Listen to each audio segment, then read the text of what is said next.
is a movement we're supposed to be ashamed of? I think this is pretty all-American if you ask me. I am part of the Tea Party movement and proud to be a part of the Tea Party movement. This is a coalition that can't be beat. Fiscal conservatives, peace through strength conservatives, social conservatives, the Tea Party movement, and people who've just been fed up with what President Obama is doing with our country.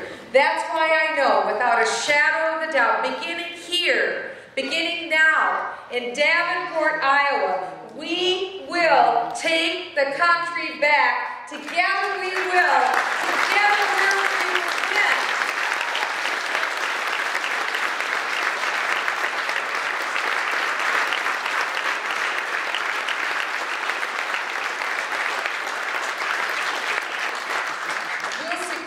Promise of the future for our children.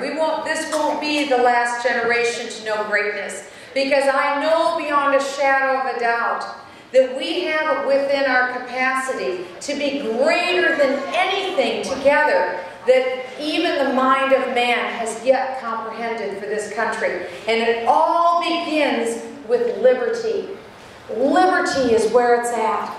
That's what the founders of this country knew and understood so well. When Thomas Jefferson penned those immortal words in the Declaration of Independence, that it's our Creator that endowed us with certain inalienable rights, rights that government wouldn't give, only God could give them. The right to life, liberty, the pursuit of happiness. And by the way, the pursuit of happiness means the right to keep and enjoy the fruit of your own labor. What a concept!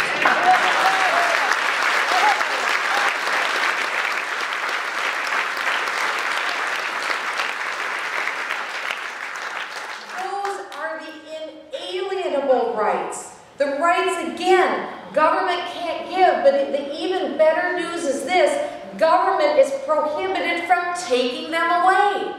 Isn't that astounding? The Declaration goes on to say that governments were instituted among men to secure the inalienable rights.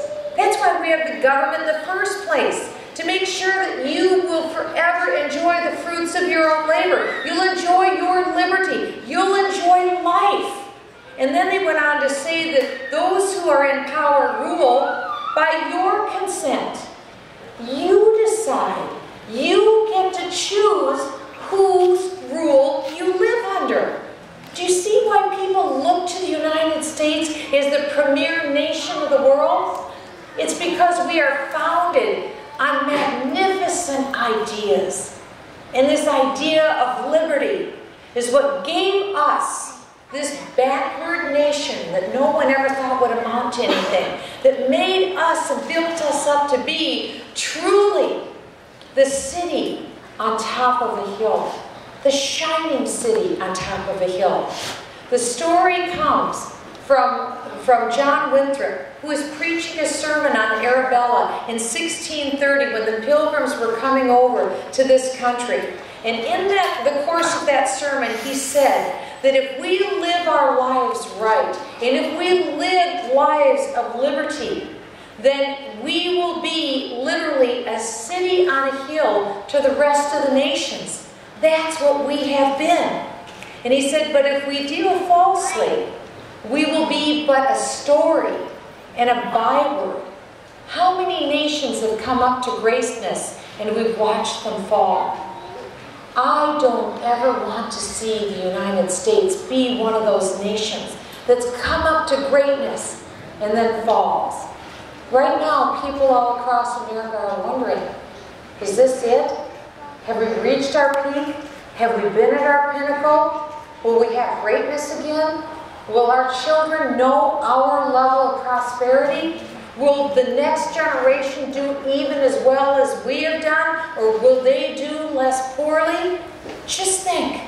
For 230 years, we have successfully fashioned links on a chain of liberty, where every generation has somehow miraculously done better than the generation before. Think of how you live today versus how your parents lived.